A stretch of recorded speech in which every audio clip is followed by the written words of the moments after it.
Hello and welcome to Afterlife Topics and Metaphysics. We talk about complex, supernatural, metaphysical topics on this channel. Kind of a serious topic today. But before we jump into that, I just want to take a quick look around. Isn't it great sometimes when something completely exceeds your expectations? So I saw on a little tourist map guidebook, it said, don't forget to check out the Budapest Castle Park. And I already thought I'd been to all the places like by the river. I'm like, okay, there's nothing much else to see here, but I'll walk a couple kilometers up and check out the state park. Well, it turns out that the state park has one of the coolest castles I've ever seen. And so the castle was built in 1895, kind of just as a showcase. They wanted to combine the architectural qualities of different castles around Europe. This was the Austro-Hungarian Empire that did this. And so they created what is basically a big museum. So I don't think that royalty have necessarily lived in this castle. They wanted to commemorate the castle. And over time, things have been changed a little bit. And because the castle was partially, designed around the Transylvanian castle that we might know as the castle of Count Dracula, that's one reason that they put over here a monument to Bela Lugosi. So this is literally a statue of Bela Lugosi in the middle of the castle park. Even though he has nothing to do with the Austro-Hungarian Empire, they wanted to commemorate Bela Lugosi, the great artist, the great actor who played Dracula, here at this very Dracula-inspired, beautiful, beautiful castle. Okay, so with that out of the way, I'm gonna go ahead and take a walk over here, and we can discuss today's subject. And it's a bit more somber. We're talking about what is it that our deceased loved ones want from us after they cross over. Now, keep in mind, on this channel, I go by what is my belief in continuation of our existences in other worlds.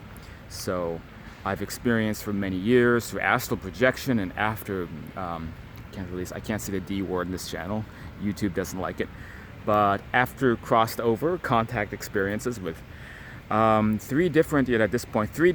different deceased family members, both my parents who passed away recently, one of my three brothers and my grandmother, and more indirect contact from other relatives. And so to me, it's not even an issue. I know that they're over there on a different wavelength, a different spectrum, and that this is something that we're all going to experience. So it's so important.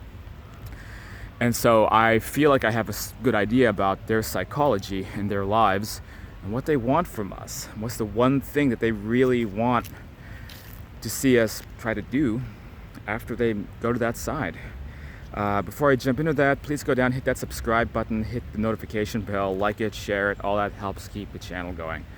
All right, so we know, interestingly, many depictions of the other side is that, it's a parallel dimension that's still physical in many ways, and it's actually similar to this castle park. You have beautiful castles and lakes and creations of kind of the continuation of this civilization on that side. And I've seen elements of it through my own astral work, and so have many other people, and also people who have had NDEs. So the point is that people continue lives on that side, even if they're more part of a higher self now, even if their consciousness is greater and more expanded, even if the physiology is a little bit different and it's more of a mental world where you can create things with your mind. All that stuff doesn't really take precedent over the fact that your loved ones are still there on that side, leading lives again. And now imagine for a moment then that the people that you've lost are still, they're still out there doing stuff, whether it's their hobbies or professions or being of service to others, and they're still on their path.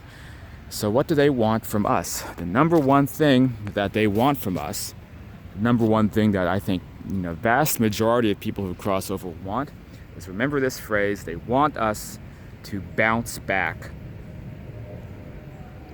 So what that means is they want to see us get back to our lives and have relative happiness again. Because falling into despair, depression, extreme, toxic levels of grief, this is metaphysically unhealthy, metaphysically dangerous. So dying is not actually, of course, a bad thing or something that is dangerous to the soul, but darker realms of thought, darker spectrums of thought are dangerous because you can spiral down and end up in a darker place when you cross over. Maybe you won't be in a place that looks beautiful like this castle park. And let's walk over here, by the way. This looks like a church or something. It also looks, fabulous. You may be in a much darker environment. And, that could even mean being separated because your loved ones, they don't want to be with you if you're in the astral version of Skid Row in Los Angeles. They want you to join them where they are. So it's dangerous, and this is the thing that they're most worried about, almost always. And for them, nothing provides them a greater sense of just relief and just like a giant pile of bricks taken off their shoulders than a family member who's able to quickly bounce back and try to have a happy life again. Of course, it's easier said than done,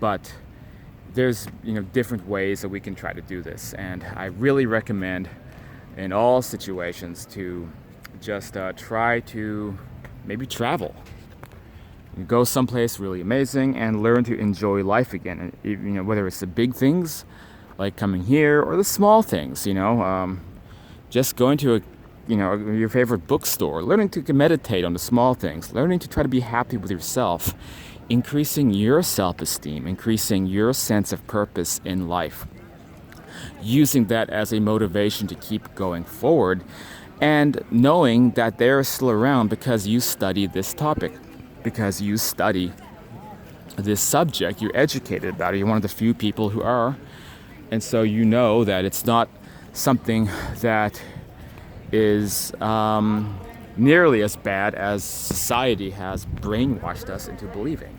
You recognize that this is, that there's a lot of basically control mechanisms in place in society that wants us to be destroyed by people who, the concept of death, of crossing over. They control mechanisms that want us to be in extreme grief, unable to think, to not be able to live up to our full potential. Because that's materialism in a nutshell, or even the church. These are beliefs about this that are ingrained in our civilization. To fight back against all of that, you need to do everything in your power to pick your life back up. Because you're not just doing it for you, you're doing it for them. You're doing it so that they can think clearly again. Because they go to seminars and conferences about this topic. How do they lower the grief of their loved ones? How do they help their loved ones? Because it's the more you're grieving, just naturally the more bad they'll feel. Have you ever been involved in a relationship that ended and you felt horrible because your ex-spouse was feeling so horrible? We have that reciprocity in life, and I know it's not easy to bounce back, but you can at least try. Take steps, get out of the house, exercise. Really important is socialize. It doesn't mean like having some new spouse or something, but it just means meeting new people, finding the quality in life again, finding the joy in other people, which is really important. That's all I can fit in this video. We're about to run out of space, but if you like this kind of stuff, head to Afterlife Topics. You can pick up a book of mine like Understanding Life After Death, or my new book, The Afterlife and Beyond. You can get involved in coaching. I can help teach about out-of-body experiences. Message me directly on Facebook or join the group. We can talk about it.